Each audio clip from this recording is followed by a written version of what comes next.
We gonna talk about your most awaited movie called John Wick. Action lovers के लिए ये movie तो मानो किसी आई कैंडी ट्रीट से कम नहीं है। और साथ ही इस मूवी की स्टार कास्ट ने तो इसमें 4 चांद लगा दिए, जिसमें खुद है कीनू रिवे। ये कहानी एक ऐसे इंसान पर बेस्ड है जिसे अपनी चीजों, अपनी यादों और साथ ही अपने आसपास रहने वालों से काफी ज्यादा प्यार है। और अगर उन्हें किसी ने भी टच या फिर नुकसान पहुंचाने की कोशिश करी तो भैया उसकी तो फिर खैर नहीं। और जब इतनी ही तारीफ हो चुकी है, so now without wasting time चलिए आते हैं इस कहानी की मेन स्टोरी लाइन की तरफ, जिसकी शुरुआत में हम इस कहानी के ही लीड कैरेक्टर यानी कि जॉन विक को काफी बुरी हालत में कार से उतरता देख पाते हैं। ऐसा लग रहा हो मानो कि उसकी किसी ने बहुत ही बुरी तरीके से पिटाई करी हो। और तभी जॉन अपनी जेब से अपना मोबाइल निकालता है और अपनी वाइफ को देखता है। अब जॉन के साथ ऐसा कब और किसने क्यों किया यह हमें कहानी में आगे पता चलेगा, जिसके बाद में कहानी यहाँ से जाती है फ्लैशबैक में और हम जॉन को उसकी वाइफ के साथ देख पाते हैं जो कि इस वक्त हॉस्पिटल में होती है। मगर जिंदगी की ये जंग उसकी वाइफ हार जाती है, जिसके बाद में सीन शिफ्ट होता है उसी के फ्यूनरल में। जॉन अपनी वाइफ की डेथ से काफी ज्यादा अपसेट हो चुका है। काफी देर इंतजार करने के बाद में जब बाकी सारे दोस्त वहाँ से उसके निकल जाते हैं तो वहीं पर जॉन से मिलने के लिए मार्कस आता है, जो कि किसी वक्त उसका दोस्त हुआ करता था। वो उससे कहता है कि उसे हेलन के लिए काफी दुख है। हेलन यानी कि जॉन की वाइफ। मार्कस बताता है कि जिंदगी में वैसे तुमने काफी सारे बड़े काम किए, कई सारी मुसीबतों का सामना करना है, मगर इस बार अब तुम्हें अपनी जिंदगी की शुरुआत वापस अगेन स्टार्ट से करनी होगी। इस बातचीत के बाद में जॉन विक अपने घर पहुंचता है। तभी जॉन का डोरबेल बजता है और कोई उसके लिए कुरियर लेकर आया होता है। जॉन उस कुरियर को लेकर अपने घर में आ जाता है और यहीं पर जॉन को पता चलता है कि ये कुरियर किसी और ने नहीं, मरने से पहले खुद उसकी वाइफ हेलन ने ही भेजा होता है। उसके सामने एक बड़ा सा डब्बा और एक लेटर होता है। जॉन जब इस लेटर को खोलकर पढ़ता है तो इसमें लिखा होता है कि मुझे पता है जॉन कि तुम इस वक्त कितने अकेले हो चुके हो। मैं इस बात को जानती थी कि मेरे पास में अब ज्यादा समय नहीं है और मैं ये भी जानती हूँ कि मेरे बिना तुम बिल्कुल टूट से जाओगे, इसलिए मैंने अपनी कमी को पूरा करने के लिए तुम्हें एक नया साथी दिया है, जो कि इस बॉक्स में रखा था एक छोटा सा प्यारा सा पपी। और उसमें ये भी लिखा होता है कि मैं आशा करती हूँ कि तुम दोनों ही आगे चलकर एक दूसरे का अच्छे से ख्याल रखोगे। हेलन ने इस पपी को नाम दिया होता है डेजी। इस लेटर को पढ़कर जॉन काफी ज्यादा सेंटी हो जाता है, क्योंकि वो अपनी वाइफ से काफी ज्यादा प्यार किया करता था। धीरे धीरे वक्त यूं ही बीतता जाता है और यहीं पर हम जॉन और साथ ही डेजी की एक अच्छी खासी केमिस्ट्री को देख पाते हैं। एक दिन जॉन अपनी चमचमाती ब्लैक कार को लेकर पेट्रोल डलवाने के लिए पेट्रोल स्टेशन पहुंचता है, लेकिन तभी वहां पर 2 गुंडे खड़े होते हैं और वो जॉन से आकर बदतमीजी करते हैं और कहते हैं कि हमें तेरी कार पसंद आई, क्या हमको बेचेगा? लेकिन जॉन भी रूडली जवाब देता है, कहता है कि ये कार बेचने के लिए नहीं है, तेरा काम कर। इस बंदे का नाम होता है लोसेफ। अपनी बेइज्जती को देखकर लोसेफ जॉन पर हाथ आजमाइश करना चाहता था, लेकिन तभी लोसेफ का फ्रेंड आ जाता है और इन दोनों को ही लड़ने से रोक लेता है। सीन शिफ्ट होता है रात में, जब जॉन अपने घर में आराम से सो रहा होता है, लेकिन तभी उसे डेजी के भौंकने की आवाज आती है। तो जैसे ही जॉन नीचे पहुंचता है तो पता चलता है कि वही सुबह वाले दोनों गुंडे उसकी गाड़ी चुराने के लिए इस घर में आए और सबसे पहले तो वे एक बेसबॉल के डंडे से जॉन को काफी ज्यादा पीटते हैं। हालांकि जॉन इस वक्त इस कंडीशन में नहीं होता है कि अपने आप को प्रिपेयर रखकर उनसे लड़ पाए और ये दोनों ही गुंडे मौका पाकर जॉन की गाड़ी की चाबी तो लेकर जाते ही जाते हैं, मगर उससे पहले डेजी को भी जान से मार देते हैं। इस वक्त जॉन कुछ कर नहीं पाता क्योंकि वो बेहोश हो चुका होता है। कुछ देर बाद में जब जॉन की आंख खुलती है तो वो अपने सामने डेजी की लाश पाता है। उसे देखकर तो वो फूट फूट कर रोने लगता है। सबसे पहले तो वो जाकर उसे जमीन में दफनाता है और यहीं पर हम जॉन की आंखों में एक खतरनाक गुस्सा देख पाते हैं। जॉन इस बात को जानता था कि ये गुंडे कार चुरा कर लेकर तो गए, मगर कार की खरीद फरोख्त में किसी प्रोफेशनल से इनको हेल्प लेनी पड़ेगी। इसलिए जॉन एक शख्स को जानता था जिसका नाम था ओरेलियो, और वो उसके पास जाकर अपनी चोरी हुई गाड़ी की कहानी बताता है और साथ ही ये भी बताता है कि जिन गुंडों ने इस गाड़ी को चुराया उन्होंने जाने से पहले मेरे कुत्ते को भी जान से मार दिया। साथ ही हम व्यूअर्स को ये भी पता चलता है कि ओरेलियो जॉन को काफी टाइम पहले से ही जानता था और उसे ये भी पता था कि जॉन किस खेत की मूली है। वो जॉन को बताता है कि मेरे पास लोसेफ आया था और उसने मुझे इस गाड़ी की नंबर प्लेट चेंज करने की बात कही। ओरेलियो को पता था कि ये गाड़ी जॉन की है, इसलिए उसने ऐसा करने से मना कर दिया था। मगर लोसेफ एक रशियन माफिया का बेटा था, इसलिए वो उसे काफी बुरी तरीके से मार पीट कर वहाँ से चला जाता है। अब जॉन को अपना टारगेट पता चल चुका था कि उसे क्या करना है, मगर इस वक्त उसे एक दूसरी गाड़ी की नीड थी, इसीलिए वैसे ही कुछ दिखने वाली गाड़ी ओरेलियो उसे यूं ही दे देता है और कहता है कि जब तक तुम्हें तुम्हारी गाड़ी नहीं मिल जाती तब तक तुम इसे यूज कर सकते हो। जॉन के यहाँ से चले जाने के बाद में ओरेलियो के पास में वीगो का कॉल आता है, जो कि रशियन माफिया का हेड था और साथ ही लोसेफ का फादर। वो उसे कहता है कि तूने मेरे बेटे पर हाथ कैसे उठाया? तो ओरेलियो बताता है कि जिसकी गाड़ी तेरे बेटे ने चुराई है वो कोई और नहीं बल्कि खुद जॉन विक था। ये सुनकर तो वीगो के हाथ पैर भी कांपने लगते हैं और वो फोन को वहीं काट देता है, जिसके बाद में नीचे आकर वीगो अपने बेटे लोसेफ को बुलाता है और उससे पूछता है कि क्या तूने किसी की गाड़ी चुराई है? जवाब में लोसेफ भी कहता है कि हाँ, किसी की गाड़ी चुराई तो थी मैंने। तभी वीगो उसके पेट में खींच के मुक्का मारता है और कहता है कि जिसकी गाड़ी तूने चुराई थी क्या तुझे पता है कि वो कौन है? लेकिन लोसेफ को ये बात पसंद नहीं आती और वो कहते हैं कि सिर्फ एक गाड़ी ही तो चुराई है, आखिर कौन है जॉन विक और मेरा क्या उखाड़ लेगा? तभी वीगो उसे बताता है कि आम लोगों को मारने के लिए कातिल काम में आते हैं और कातिलों को जो लोग मारते हैं उन्हें वूगी मैन कहा जाता है और वूगी मैन का जो शिकार करते हैं उसे लोग कहते हैं जॉन विक, जो कि तबाही का दूसरा नाम है। और तूने उसकी गाड़ी चुराई है। उसने न जाने दुनिया भर के कितने वूगी मैन का सफाया किया है। वो काफी टाइम तक तो पहले मेरे लिए काम किया करता था और उसे किसी को भी मारने के लिए किसी बड़े हथियार की जरूरत नहीं है। वो सिर्फ पेंसिल से भी किसी की जान ले सकता है। एक वक्त था जब वो मेरे लिए काम कर रहा था, मगर तभी उसे किसी लड़की से इश्क हो गया और वो थी हेलेना। और हेलेना ने मरते वक्त उसे अपनी आखिरी निशानी दी थी, जिसे कि तूने जान से मार दिया और अब वो तेरे पीछे जरूर आएगा। लेकिन अब वीगो क्योंकि एक अंडरवर्ल्ड माफिया डॉन था, तो वो अपने बेटे को बचाने की हर मुमकिन कोशिश करता है। जिसके बाद में हम जॉन को देख पाते हैं जो कि इस वक्त अपने घर के फर्श को तोड़ रहा होता है और उसके बाद में वो वहाँ से एक सूटकेस निकालता है जिसके अंदर काफी यूनिक गन्स और कुछ गोल्ड कॉइन्स होते हैं। हालांकि इसी वक्त वीगो का कॉल भी जॉन को आता है और वो बताता है कि तुम्हारे और मेरे बेटे के बीच जो भी हुआ उसे एक बच्चे की गलती समझ के माफ कर दो। लेकिन जॉन के सर पर तो खून सवार था, इसीलिए वो वीगो को बिना कुछ जवाब दिए फोन को वहीं पर काट देता है। इस बात से वीगो तो ये समझ गया था कि जॉन मेरे बेटे को जान से मारे बिना रुकेगा नहीं, इसलिए उसे ही खत्म करवाने के लिए वीगो उसके घर पर गुंडे भेज देता है। मगर जॉन तो खुद ही इतना बड़ा किलर था कि उसके सामने कौन ही टिक सकता था और फिर तो वो एक एक करके लोगों की लाशें बिछा देता है और फिर अपने ही कुछ आदमियों को फोन करके उनकी लाश को ठिकाने लगवा देता है, जिसमें वो हर एक लाश के बदले एक सोने का सिक्का देता है। अगले दिन वीगो मार्कस के पास पहुंचता है क्योंकि मार्कस भी जॉन की तरह ही एक वूगी मैन किलर था। लेकिन मार्कस इस काम को करने से मना कर देता है और कहता है कि तुम्हारा टंटा है, तुम ही संभालो। अगले दिन जॉन एक होटल में पहुंचता है जिसका नाम होता है कॉन्टिनेंटल और इस होटल की सबसे खास बात यह थी कि यहाँ पर दुनिया का हर सबसे बड़ा माफिया मौजूद था। अगर दोस्त भी एक छत के नीचे थे तो दुश्मन भी एक ही छत के नीचे थे। लेकिन सबसे गेम चेंजिंग बात तो ये थी कि कोई भी इस कॉन्टिनेंटल होटल में गोली नहीं चला सकता था, क्योंकि ये बात इस होटल के रूल्स एंड रेगुलेशन के खिलाफ थी। खून खराबा, गोलीबारी, लूट मार और बदले जैसी चीजों की कॉन्टिनेंटल में कोई जगह नहीं थी और यही रीजन था कि अपने काम को पूरा करने के लिए जॉन यहाँ पर एक रूम बुक कर लेता है। वहीं पर एक लड़की उसे घूरती हुई आगे जाती है। इस लड़की का नाम होता है परकिंस। उस होटल में जॉन की मुलाकात विंस्टन से होती है जो कि इस होटल का मालिक था। विंस्टन उसे यहाँ पर देखकर हैरान होता है क्योंकि वो इस बात को जानता था कि जॉन ने आजकल कत्लेआम करने का काम छोड़ दिया है, मगर आज वो यहाँ पर आया इसका मतलब जरूर कुछ राड़ा हुआ है। लेकिन तभी जॉन उसे बताता है कि इस बार ये मेरी आपसी दुश्मनी है, मैं इसे खुद ब खुद निपट लूंगा। हालांकि विंस्टन भी जॉन को पुराने टाइम से जानता था, इसलिए वो लोजेफ का पता बता देता है और कहता है कि लोजेफ तुम्हें टाउनबर्ग्स नाम के होटल में मिलेगा। जिसके बाद तो भाई साहब जॉन विक अपनी पूरी तैयारी करके सारे गन्स को लेकर सूट बूट पहनकर सीधा टाउन्सबर्ग होटल पहुंच जाता है। यहाँ पर क्लब में पहुंचते के साथ ही वो 5-6 जनों की तो यूं ही धुलाई कर देता है। उसे देखकर काफी सारे लोग गन लेकर उस पर हमला करने की कोशिश करते हैं, मगर जॉन की फाइटिंग स्किल्स इस कदर थी कि वो अपने सामने आने वाले हर इंसान को पटक कर पेल देता है और अब देखते ही देखते यहाँ पर भी लाशों के ढेर बिछ जाते हैं। मगर इसी गोलीबारी के बीच लोजेफ वहाँ से जान बचाकर भाग जाता है। जब रात को जॉन अपने घर पर आता है तो उसे मारने के लिए परकिंस वहाँ पर आती है और उसे खत्म करने की कोशिश करती है, क्योंकि वीगो ने जॉन की सुपारी परकिंस को दी होती है, लेकिन वो भी जॉन के सामने नहीं टिक पाती। उसके बाद तो जॉन उसे गन पॉइंट कर लेता है और कहता है कि ऐसी कोई बात बताओ जिससे कि मैं तुम्हें छोड़ दूं। तो परकिंस बताती है कि वीगो ने अपना सारा पैसा एक चर्च में छिपा रखा है और वो चर्च यहाँ से 18 मील की दूरी पर है। ये सुनते ही जॉन विक अपनी पूरी तैयारी के साथ उस चर्च में जाकर सबसे पहले तो वहाँ के लोगों की लाशों की ढेर बिछा देता है और जितना भी पैसा वीगो का वहाँ पर पड़ा होता है जो कि काला धन था, उसमें आग लगाकर वहाँ से निकल जाता है, क्योंकि जॉन को इस बारे में पता था कि वीगो अपने पैसों से बहुत प्यार करता है और अगर उसके पैसों में आग लगेगी तो वो तो यहाँ पर जरूर आएगा। और सेम टू सेम ऐसा होता भी है। वीगो फटाफट से अपने पैसों की देखरेख करने के लिए यहाँ पर पहुंच ही जाता है। तभी जॉन उस पर मौका पाकर हमला करने की कोशिश करता है। वहाँ पर काफी सारी गोलीबारी होती है, लेकिन तभी एक तेज चलती कार की टक्कर जॉन से हो जाती है और वो वहीं पर गिर जाता है। आंख खुलने पर जॉन देख पाता है कि उसके सामने तो वीगो के लोग खड़े हैं और उन्होंने उसे बंदी बना लिया है। वीगो यहाँ जॉन से कहता है कि तुम्हारे अंदर आज भी वही पहले जैसी बात है, वही तेज गुस्सा,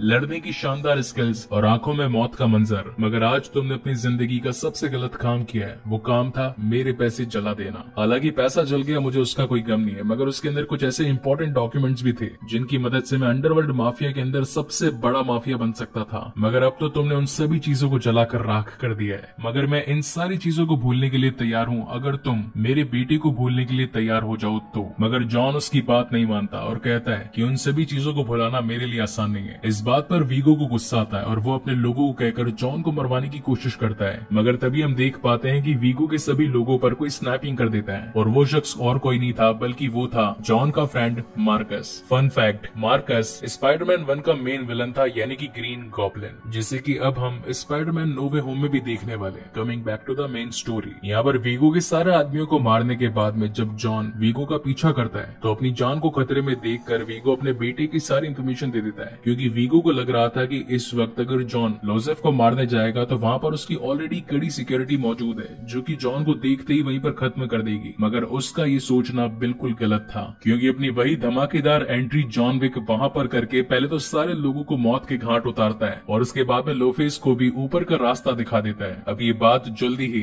वीगो तक पहुंच जाती है। वीगो को इस बात से काफी ज्यादा गुस्सा आता है, इसलिए वो सबसे पहले जाकर तो मार्कस को पेल देता है और फिर वो जॉन को कॉल लगाकर ये बताता है कि शायद तुम्हें पता नहीं मगर मैंने मार्कस को बहुत ही तड़पा तड़पा कर उसकी जान ले ली है। उसकी लाश तुम्हारे ही घर पर पड़ी है, चाहे तो जाकर चेक कर सकते हो। जैसे ही जॉन भागकर अपने घर में जाता है तो उसे मार्कस की वही लाश मिलती है। इस पर तो अब जॉन को और भी ज्यादा गुस्सा हो जाता है। अब मार्कस को जॉन से मार देने के बाद में वीगो इस बात को जानता था कि जॉन उसका पीछा जरूर करेगा, इसलिए वो इस शहर को छोड़कर भागने की कोशिश करता है। लेकिन ये सारी बातें विंस्टन से कहाँ छुपी थी, क्योंकि वो तो खुद ही कॉन्टिनेंटल का हेड था और उसके इतने सारे सूत्रधार थे कि हर कोई आकर उसे कहीं ना कहीं से इन्फॉर्मेशन तो दे ही डालता था। अब विंस्टन जो कि जॉन का फ्रेंड होता है वो आकर जॉन को वीगो की लोकेशन के बारे में बता देता है और फिर होती है इस मूवी की एक और one of the best fight, जहाँ पर जॉन वीगो को कुत्ते की तरह पटक पटक कर मारता है। वीगो से बचने की काफी कोशिश करता है मगर जॉन के सामने उसकी सारी मेहनत हवा होते नजर आती है और फाइनली जॉन उसे भी जान से मार डालता है। मगर इस लड़ाई में वो काफी ज्यादा जख्मी भी हो चुका था, इसलिए अपने जख्मों को भरने के लिए और साथ ही उसकी गुंडों से छुपने के लिए वो पास ही के शेल्टर में चला जाता है। वहीं पर कुछ इंजेक्शंस पड़े होते हैं, इसलिए वो उनका यूज करके अपने आप को रिहील करने की कोशिश करता है। मगर तभी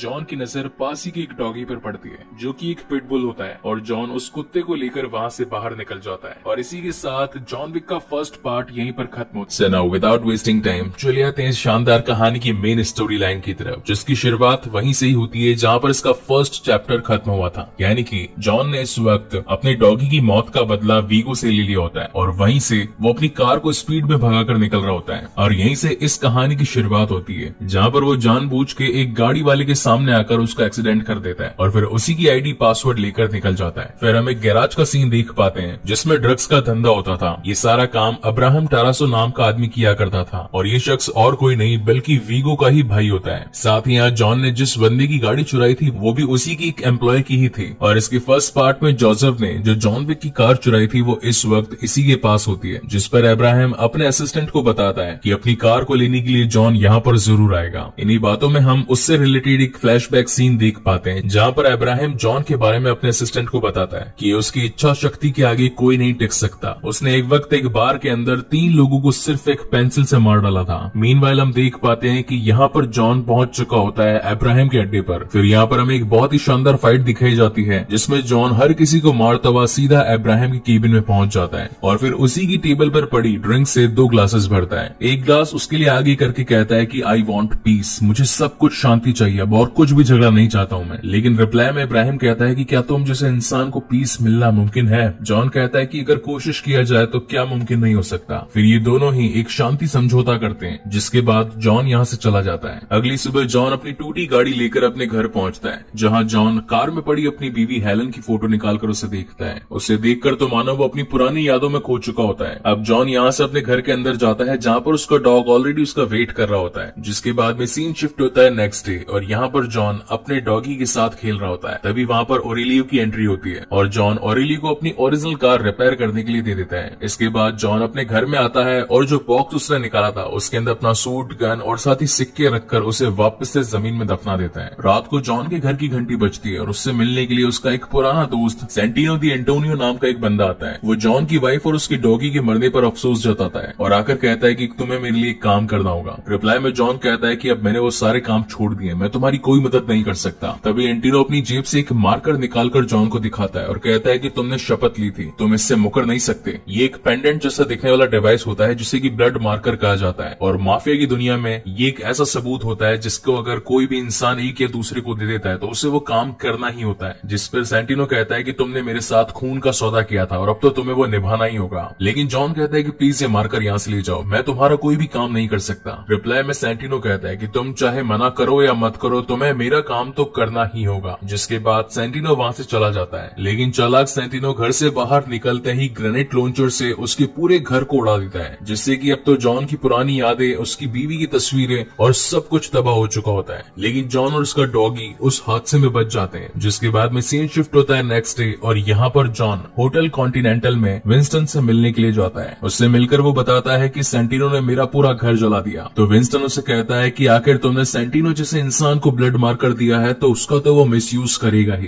तो जॉन कहता है कि उस वक्त मेरे पास और कोई दूसरा रास्ता नहीं था, इसलिए मुझे उसे वो ब्लड मारकर देना पड़ा। तभी विंस्टन उससे कहता है कि दो नियम जो कभी भी तोड़े नहीं जा सकते। पहला ये, कॉन्टिनेंटल होटल में कभी भी गोलीबारी, लूट मारी या चोरी चकारी नहीं हो सकती। और दूसरा नियम ये कि अगर किसी को भी ब्लड मार कर दिया है तो उसका काम तो करना ही होगा, और अगर तुमने इन दोनों में से किसी भी नियम को तोड़ा तो तुम्हें एक्स कम्युनिकाडो घोषित कर दिया जाएगा, जिसके अंदर दुनिया के सारे माफिया असैसिन तुम्हें ढूंढ कर कहीं से भी जान से मार देंगे। या विंस्टन जॉन को एक आइडिया देता है और कहता है कि तुम पहले अपने मार्कर का काम पूरा कर लो, उसके बाद चाहे तो मेरे सामने उसे गोली मार देना, मुझे कोई प्रॉब्लम नहीं है, लेकिन अगर वादा दिया है तो उसे निभाओ। जिसके बाद जॉन अपने डॉग को उसी होटल कॉन्टिनेंटल में छोड़कर सीधा सेंटिनो से मिलने के लिए चला जाता है। यहाँ पर सेंटिनो ऑलरेडी उसका वेट कर रहा था। तभी जॉन उससे पूछता है कि आखिर तुम मुझसे क्या काम करवाना चाहते हो। तभी वो कहता है कि हाई टेबल, जो कि दुनिया की सबसे बड़ी माफिया है, इसमें सिर्फ और सिर्फ 12 सीट है और हर एक सीट पर एक माफिया बैठा होता है, मगर मेरे पिता ने मरने के बाद अपनी वो सीट मुझे देने की बजाय मेरी बहन को दे दी, और अब मैं चाहता हूँ कि उस सीट को हथियाने के लिए तुम मेरी बहन जियाना को जान से मार दो।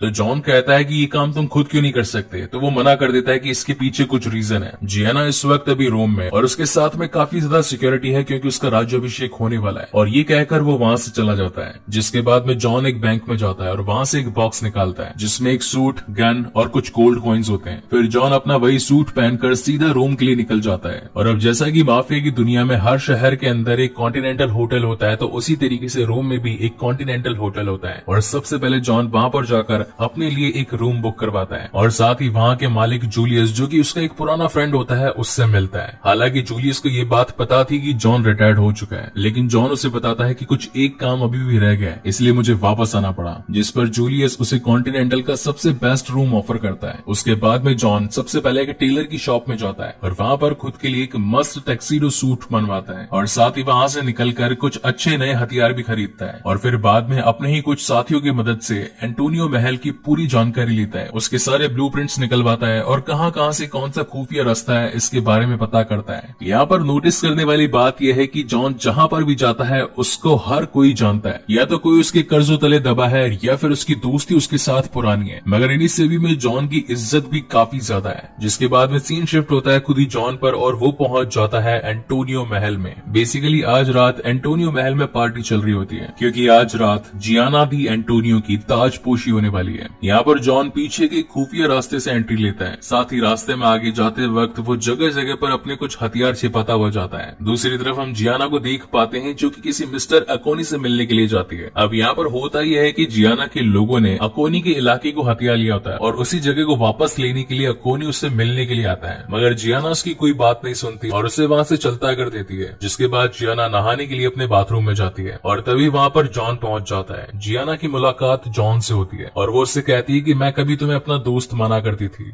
रिप्लाई में जॉन कहता है कि मैं तो आज भी मानता हूँ, लेकिन जॉन का यहाँ पर दबे पाँव आना जियाना को ये बात खटकवा देता है कि इसे जरूर किसी ने मुझे मारने के लिए भेजा। तो वो उससे पूछती है कि आखिर कौन है इसके पीछे जो कि मुझे मरवाना चाहता है तुम्हारे हाथों। तो जॉन बताता है कि मुझे तुम्हारी सुपारी तुम्हारे खुद के भाई ने दी है। जिसके बाद तो जियाना अपने ही दोनों हाथों की नसों को काट कर पानी से भरे टब के अंदर लेट जाती है। पूरा पानी वाला टब खून से लथपथ हो जाता है। तो जॉन उससे पूछता है कि आखिर तुमने ऐसा क्यों किया। तो जियाना बताती है कि मैंने अपनी जिंदगी में अपनी सारी चीजें खुद के दिल से करी है, तो अगर मौत भी आएगी तो उससे मैं खुद गले लगाऊंगी। लेकिन वो जॉन से मरने से पहले सिर्फ एक ही बात पूछती कि अगर मेरी जगह क्या हेलन वहां पर होती तो क्या तुम उसे भी जान से मार देते। लेकिन जॉन उसकी किसी बात का जवाब नहीं देता और वहीं पर जियाना जान से मारी जाती है। लेकिन इस बात को प्रूव करने के लिए कि वो मरी है या नहीं, इसलिए जॉन जाते वक्त उसके सर में एक गोली भी मारता है। लेकिन बाहर जाते वक्त जॉन को जियाना का बॉडीगार्ड केशियन देख लेता है और वो पूछता है कि क्या तुम इस वक्त भी काम पर हो। तो जॉन कहता है कि हाँ, लेकिन केशी ने बात समझ जाता है कि वो झूठ कह रहा है। इसी वजह से इन दोनों के ही बीच में फायरिंग हो जाती है। लेकिन मजे की बात तो ये थी कि दोनों ने ही बुलेट प्रूफ जैकेट्स पहन रखे थे, इसीलिए दोनों को भी कुछ नहीं होता और जॉन वहाँ से मौका पाकर भाग जाता है। और अब तो वहाँ पर मौजूदा सारी सिक्योरिटी जॉन के पीछे पीछे भागने लगती है, जो कि लिटरली इस मूवी का एक वन ऑफ द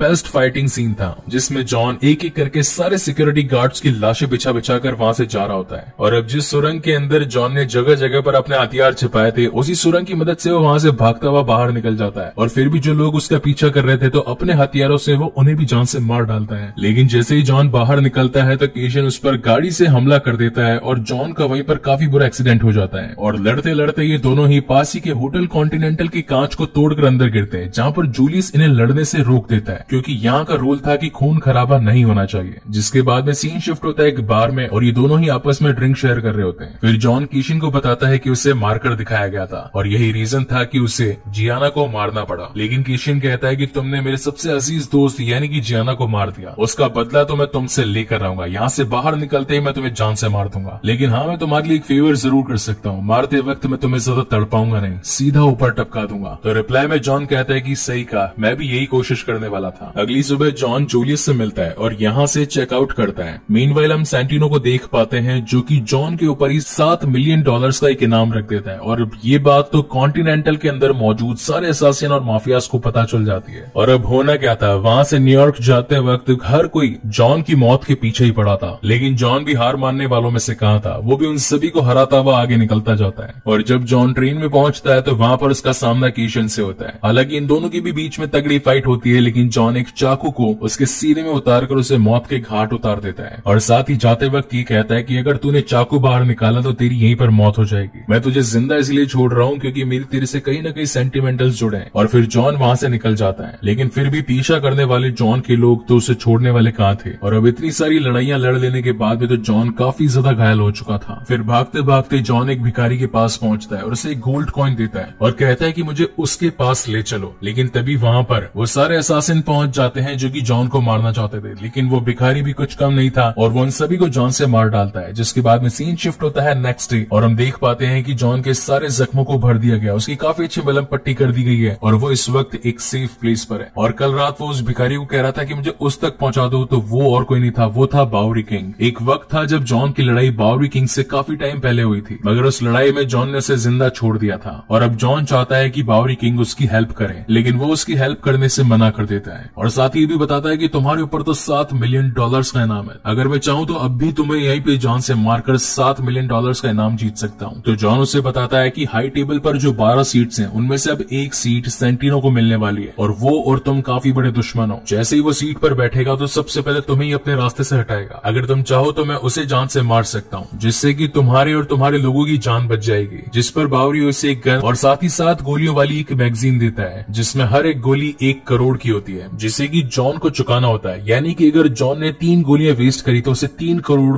बावरी को देने होंगे। और साथ ही वो उसे बताता है कि सेंटिनो तुम्हें इस वक्त म्यूजियम में मिलेगा। अब यहाँ पर म्यूजियम में एक बहुत ही शानदार सीन आता है जहाँ पर जॉन 6 गोलियों में 6 लोगों को निपटा देता है, लेकिन सेंटिनो वहाँ से किसी तरीके से बच जाता है और वो ये बात जानता था कि कॉन्टिनेंटल के अंदर खून खराबा करने की मनाही है, इसलिए वो सबसे पहले अपनी जान को बचाने के लिए वहीं पहुंचता है। अब यहाँ पर सेंटिनो विंस्टन से मिलकर जॉन की मेंबरशिप को काटने के बारे में कहता है, तो विंस्टन कहता है कि जॉन ने कोई भी रूल नहीं तोड़ा, इसलिए मैं उसकी मेंबरशिप नहीं काटूंगा। वहीं पर उस वक्त जॉन भी पहुंच चुका होता है, जो कि अपनी आंखों के सामने सेंटिनो को देख पाता है। हालांकि विंस्टन उसे यहाँ से जाने के लिए कहता है, मगर जॉन बिना कुछ सोचे समझे वहीं पर सेंटिनो को उसके सर में गोली मारकर जान से मार डालता है और फिर वापस अपने जले हुए घर में अपने डॉगी के साथ आ जाता है। जिसके बाद में जॉन से मिलने के लिए कॉन्टिनेंटल का रिसेप्शन यानी कि चरण आता है और कहता है कि विंस्टन ने तुम्हें मिलने के लिए बुलाया। विंस्टन जॉन को ये कहता है कि तुमने सभी लोगों के सामने सेंटिनो को जान से मारकर अपने ऊपर खतरा मोल लिया है, मैं मजबूर हूँ और मैं तुम्हें बचा नहीं सकता, तुम्हारे पास में सिर्फ 1 घंटा है और अब हर कोई तुम्हें जान से मारने के लिए यहाँ पर आने वाला है। रिप्लाई में जॉन कहता है कि कह दो उन सभी से कि जिसे भी मुझसे टकराना है आकर टकरा लो, मैं यहीं खड़ा हूँ। जिसके बाद में विंस्टन एक कॉल करके जॉन को एक्स कम्युनिकाडो घोषित कर देता है और जॉन वहाँ से अपने डॉगी को लेकर जाने लगता है और इसी तगड़े सस्पेंस के साथ में ये शानदार मूवी यहीं पर खत्म होती है। सो गाइस, आपको ये वीडियो कैसा लगा प्लीज मुझे लाइक और कमेंट करके जरूर बताइएगा। और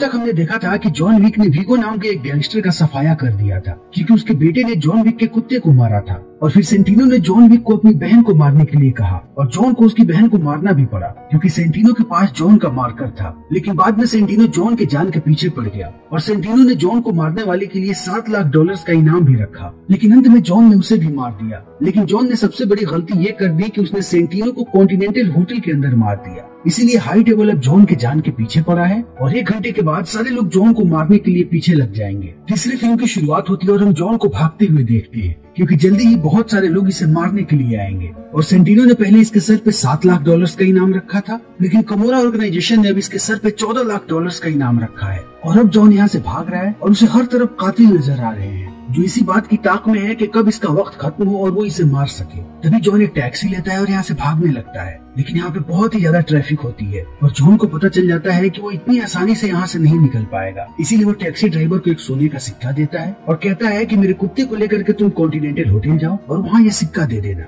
और इतना कहने के बाद जॉन टैक्सी से निकल करके पहुँचता है एक लाइब्रेरी में और वहाँ पे उसे एक किताब मिलती है और इस किताब के अंदर जॉन विक ने कुछ चीजें रखी है, जैसे कि एक क्रॉस, एक मार्कर, कुछ सोने के सिक्के और अपनी पत्नी की तस्वीर। और जॉन बाकी सारी चीजों को जेब में रख लेता है और अपनी पत्नी की तस्वीर को चुन के वापस उसी किताब में रख देता है। तभी यहाँ पे एक कातिल आता है जो कि देखने में बहुत ही लंबा और अजीब होता है। फिर जॉन इस कातिल के इरादे समझ जाता है और कहता है कि मेरे कॉन्ट्रैक्ट को एक्टिवेट होने में अभी थोड़ा समय है। और यह कातिल कहता है कि मैं तुम्हें अभी मार दूं या बाद में मारूं, इस बात से कोई फर्क नहीं पड़ता। अगर मैं तुम्हें अभी मार दूंगा उसके बाद कॉन्ट्रैक्ट एक्टिवेट हो तब सबको यही लगेगा कि मैंने तुम्हें कॉन्ट्रैक्ट के बाद मारा है। और अब ये आदमी जॉन को मारने की कोशिश करने लगता है, लेकिन इस आदमी को जॉन की ताकत का अंदाजा नहीं है। जल्दी ही जॉन इस आदमी के सारे अंगों को तोड़ देता है, वो भी सिर्फ एक किताब की मदद से। और अंततः जॉन इस आदमी को मार देता है, लेकिन इस आदमी को मारते समय जॉन भी घायल हो गया है। जॉन के कंधे पे चाकू लगा है और ये घाव धीरे धीरे बढ़ता जा रहा है। इसीलिए जॉन यहाँ से भागता हुआ पहुँचता है एक डॉक्टर के पास, लेकिन वो डॉक्टर जैसे ही जॉन की शक्ल देखता है वो डर जाता है क्योंकि उसे पता है कि जल्दी ही जॉन को एक्सकम्युनिकाडो घोषित कर दिया जाएगा। तब जॉन इस डॉक्टर को एक सोने का सिक्का देता है और कहता है कि अभी भी मेरे पास कुछ वक्त है, और वो डॉक्टर भी मान जाता है और वो जल्दी जल्दी जॉन के घाव पे टाँके लगाने लगता है। और अभी डॉक्टर ने आधे ही टाँके लगाए होते हैं तभी जॉन विक को एक्सकम्युनिकाडो घोषित कर दिया जाता है और ये खबर हर जगह फैल जाती है और डॉक्टर को भी इस बारे में पता लग जाता है। इसीलिए वो कहता है कि अब मैं तुम्हें टाँके नहीं लगा पाऊंगा और जॉन को बचे हुए टाँके खुद लगाने पड़ते हैं। और टाँके लगाने के बाद जॉन यहाँ से दवाइयाँ निकालने लगता है और यहाँ पे ये डॉक्टर गलती से जॉन की मदद कर देता है और उसे दवाइयाँ बता देता है। इस बात से डॉक्टर को अंदाजा हो जाता है कि उसने गलत किया है,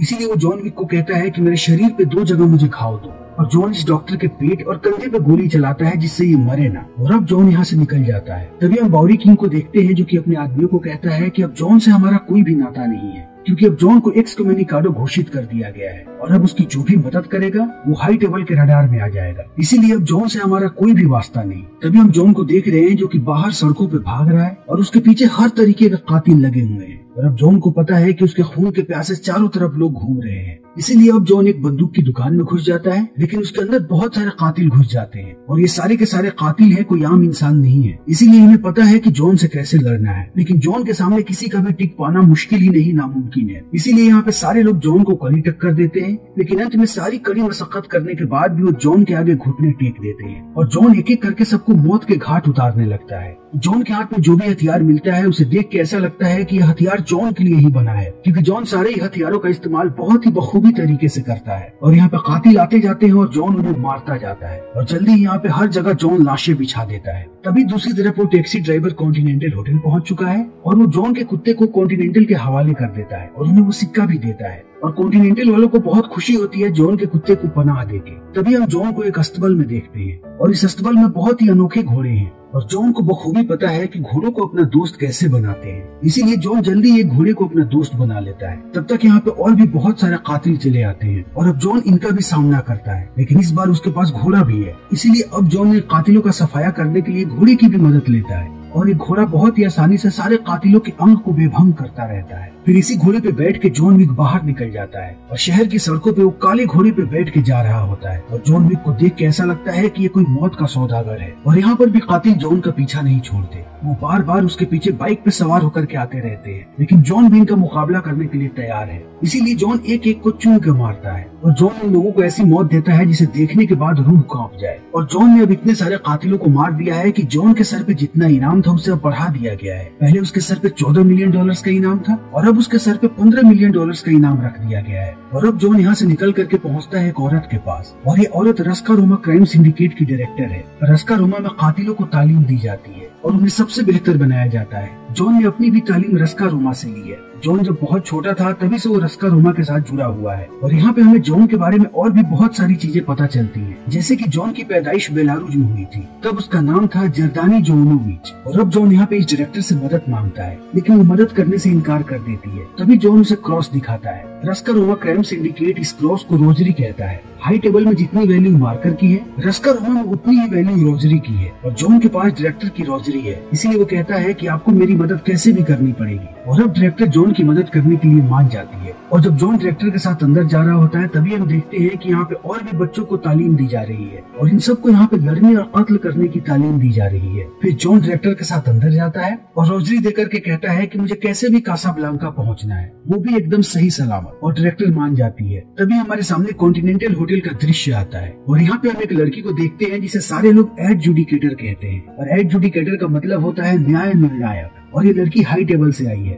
और ये यहाँ पे इसलिए आई है ताकि वो सारे लोगों को सजा दे सके जिन्होंने हाई टेबल के नियमों का उल्लंघन किया है। इसीलिए एडजुडिकेटर मिलती है विंस्टन से और कहती है कि तुम्हारे होटल में हाई टेबल के नियमों का उल्लंघन हुआ है, और वो भी तुम्हारी आंखों के सामने। तुम्हारे सामने जॉन ने सेंटिनो को मार दिया, वो भी कॉन्टिनेंटल होटल के अंदर, और तुमने उसे रोकने के लिए कुछ भी नहीं किया। तब विंस्टन कहता है कि जॉन विक को सजा मिली है, उसे ऑलरेडी एक्सकम्युनिकाडो घोषित कर दिया गया है। तब एडजुडिकेटर कहती है कि उसमें भी तुम्हारी साजिश थी, तुमने उसे एक्सकम्युनिकाडो घोषित तो करवाया, लेकिन तुमने 1 घंटे का वक्त भी मांगा, और तुम्हें पता है कि जॉन कितना शातिर है। उसके लिए 1 घंटे का वक्त बहुत ही काफी है, वो 1 घंटे के अंदर यहाँ से निकल जाएगा। और तुमने हाई टेबल के ऊपर जॉन को चुना, और हाई टेबल में ऐसा गद्दारों के लिए कोई भी जगह नहीं है। इसीलिए 7 दिनों में तुम्हें तुम्हारे पद से हटा दिया जाएगा, और तुम्हारे होटल को जो कॉन्टिनेंटल होटल का दर्जा मिला है उसे भी छीन लिया जाएगा। और अब एडजुडिकेटर क्लास लगाने पहुंचती है बाउरी किंग की, और कहती है कि तुम्हें बहुत अच्छे तरीके से पता था कि जॉन सेंटिनो को मारने जा रहा है, और तुम्हें ये भी पता था कि सेंटिनो हाई टेबल का एक सदस्य है, और इतनी सारी चीजें जानने के बाद भी तुमने जॉन की मदद की सेंटिनो को मारने में,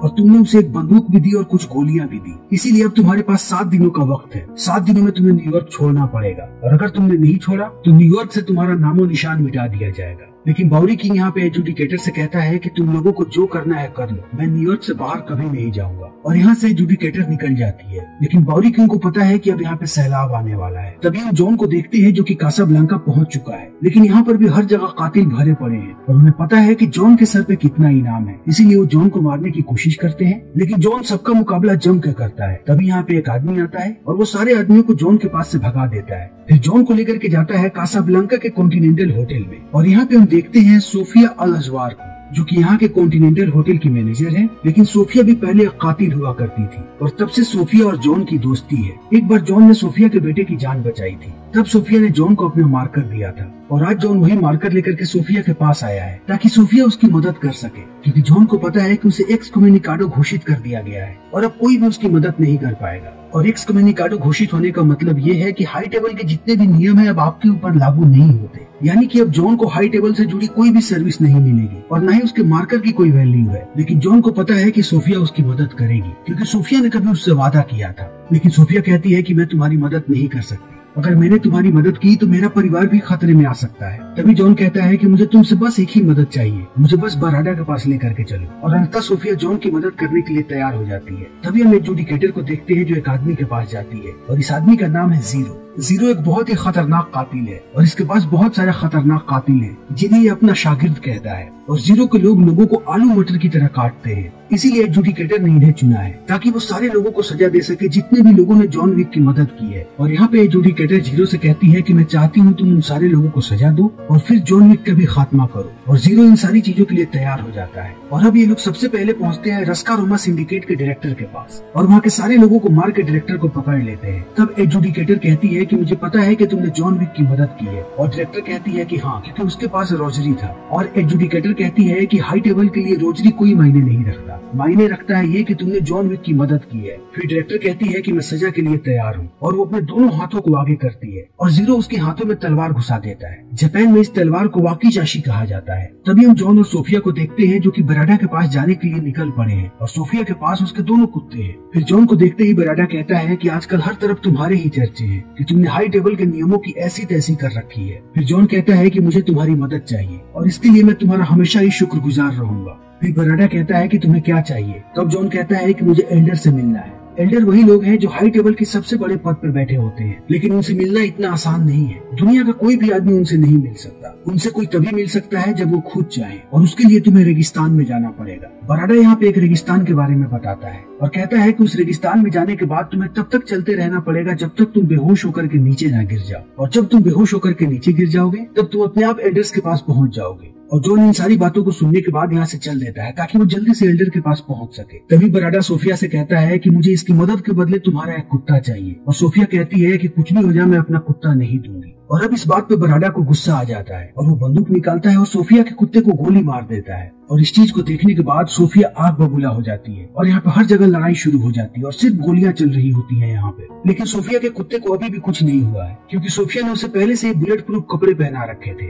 लेकिन अब यहाँ के सारे लोग जॉन और सोफिया को मारना चाहते हैं, और सोफिया और जॉन भी यहाँ के सारे लोगों को मारना चाहते हैं, इसीलिए यहाँ पे हर तरफ गोलियां चल रही होती है। तभी सोफिया अपने कुत्ते का बदला लेने के लिए बराडा के एक पैर में गोली मार देती है, और फिर ये लोग यहाँ से निकलने लगते हैं। लेकिन बराडा के लोग हर जगह हैं, वो हर जगह से इन पे हमला कर रहे हैं, और ये लोग भी बराडा के आदमियों का जम के मुकाबला कर रहे हैं। और इस लड़ाई में इनका साथ दे रहे हैं सोफिया के दोनों कुत्ते। ये दोनों कुत्ते भी एक के बाद एक लोगों को ढेर करते जा रहे हैं, और जल्दी ये लोग यहाँ पे हर जगह लाशें बिछा देते हैं। और सारे लोगों को खत्म करने के बाद सोफिया जॉन को लेकर के पहुंचती है उसी रेगिस्तान में, और यहाँ पे जॉन सोफिया को उसका मारकर वापस करता है। और अब सोफिया यहाँ से चली जाती है और जॉन रेगिस्तान में चलना शुरू करता है, क्योंकि उसे पता है कि उसे तब तक चलना है जब तक वो बेहोश ना हो जाए, और वो रेगिस्तान में ऐसे ही चलते जाता है। तभी हम एडजुडिकेटर और जीरो के लोगों को देखते हैं। ये सारे लोग बोरी किंग के अड्डे पे पहुंच चुके हैं, और ये लोग बोरी किंग के आदमियों को आलू मटर की तरह काट रहे हैं, और जल्दी उसके सारे आदमियों का सफाया कर देते हैं। और अब एडजुडिकेटर बोरी किंग से कहती है कि तुम्हें अब सजा मिलेगी, क्योंकि तुमने हाई टेबल के आदेश का पालन नहीं किया है, और हमारे मना करने के बाद भी तुम अभी तक न्यूयॉर्क में हो, इसीलिए अब तुम्हें सजा मिलेगी।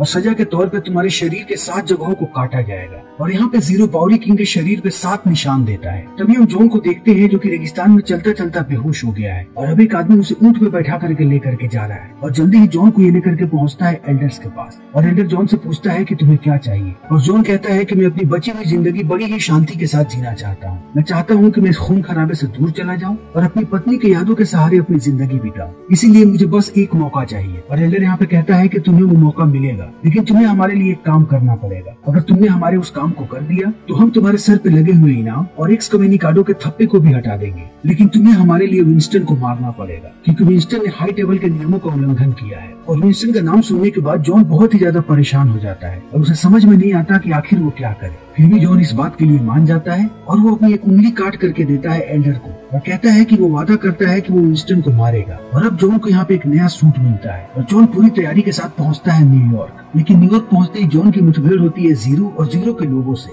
लेकिन जॉन जीरो के कुछ लोगों को मारने के बाद एक बाइक से भागने लगता है, और जीरो उसका पीछा करने लगता है। और अब ये दोनों लड़ते लड़ते पहुंचते हैं कॉन्टिनेंटल होटल के पास, और जॉन कॉन्टिनेंटल होटल की सीढ़ियों पे हाथ रख देता है, और जीरो उस पर हमला करने की कोशिश करता है। लेकिन कॉन्टिनेंटल का रिसेप्शनिस्ट कहता है कि आप ऐसा नहीं कर सकते, ये कॉन्टिनेंटल के अंदर है। और अब जॉन और जीरो दोनों कॉन्टिनेंटल के अंदर चले जाते हैं, और यहाँ पे जॉन को देखने के बाद उसका कुत्ता बहुत ही खुश होता है। तभी जीरो जॉन को बताता है कि वो उसका बहुत ही बड़ा फैन रहा है। और अब जॉन पहुंचता है विंस्टन के पास, और विंस्टन से कहता है कि मुझे यहाँ पे तुम्हें मारने के लिए भेजा गया है। और विंस्टन कहता है कि मुझे भी कहा गया है कि मैं तुम्हें मार दूं। फिर विंस्टन जॉन को एक बंदूक देता है और कहता है कि अगर तुम मुझे मारना चाहते हो तो मार दो, मैं दुश्मन के बजाय अपने दोस्त के हाथ से मरना चाहूंगा। लेकिन जॉन कहता है कि वो उसे नहीं मार पाएगा। तभी वहाँ पे एडजुडिकेटर आ जाती है, और वो दोनों से कहती है कि क्या तुम लोगों ने निर्णय ले लिया। और जॉन कहता है कि मैं विंस्टन को नहीं मारूंगा, और विंस्टन कहता है कि मैं भी अपना पद नहीं छोड़ूंगा। तभी एडजुडिकेटर कॉल करती है एडमिनिस्ट्रेटर को, और कहती है कि कॉन्टिनेंटल होटल न्यूयॉर्क को रद्द कर दिया जाए, अब वो हाई टेबल का हिस्सा नहीं है। फिर एजुडिकेटर पहुंचती है जीरो के पास और कहती है कि अब ये होटल हाई टेबल का हिस्सा नहीं है, इसीलिए अब तुम जिसे चाहे उसे यहाँ पे मार सकते हो। तभी विंस्टन जॉन को लेकर के जाता है अपने खुफिया कमरे में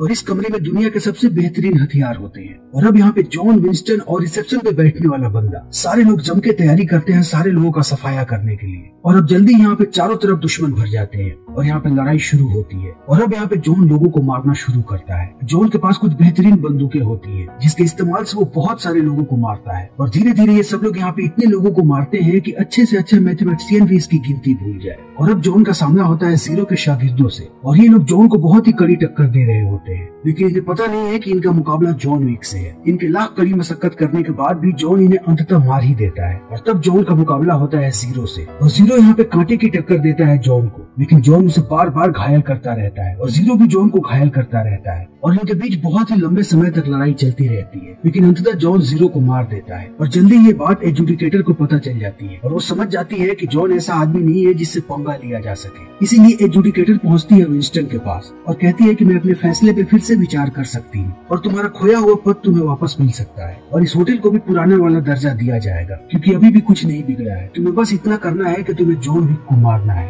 और इस बार विंस्टन इसकी बातों में आ जाता है और वो जॉन को गोली मार देता है और जॉन एक बड़ी सी बिल्डिंग से नीचे गिरता है। और एजुडिकेटर कहती है कि तुम्हें तुम्हारा पद दिया जाता है और इस होटल को भी हाई टेबल के कॉन्टिनेंटल होटल का दर्जा दिया जाता है। और इतना कहने के बाद एजुडिकेटर यहाँ से चली जाती है। फिर इस होटल की सफाई चलने लगती है क्योंकि यहाँ पे हर जगह लाशें और सिर्फ खून होता है। तभी एजुडिकेटर वापस आती है और कहती है कि हमें नीचे जॉन विक की लाश नहीं मिली और अगर जॉन विक जिंदा बच गया है तो इससे बड़ा खतरा दूसरा कोई नहीं है, क्योंकि एजुडिकेटर को पता है कि इस बार जॉन वापस आया तो वो किसी को नहीं बख्शेगा। और अब यहाँ पे विंस्टन कहता है कि मुझे पता है कि जॉन को कहाँ ढूंढना है, जॉन अभी भी न्यूयॉर्क से बाहर नहीं गया होगा। तभी हम बॉरी किंग के आदमी को देखते हैं जो जॉन को लेकर के बॉरी किंग के पास जाता है और बॉरी किंग यहाँ पे जॉन से कहता है कि ये देखो मेरे शरीर पर उन्होंने 7 जगह घाव दिए हैं और जरा तुम अपनी भी हालत को देखो, क्या तुम्हें गुस्सा नहीं आ रहा? और जॉन विक कहता है कि मुझे बहुत ज्यादा गुस्सा आ रहा है। और ये फिल्म यहीं पे खत्म हो जाती है। और अब हमें पता है कि अब जॉन विक का मुकाबला है हाई टेबल से और इस बार जॉन पूरी दुनिया में सैलाब ला देगा और इसीलिए जॉन विक की सीरीज की चौथी फिल्म हमें जल्दी ही देखने को मिलेगी। तो दोस्तों, हमारी आज की ये वीडियो यहीं पे खत्म होती है। उम्मीद है कि आपको हमारी ये वीडियो पसंद आई होगी। अगर आपको हमारी ये वीडियो पसंद आई हो तो इसे लाइक करें, शेयर करें और चैनल को सब्सक्राइब करें। Thank you.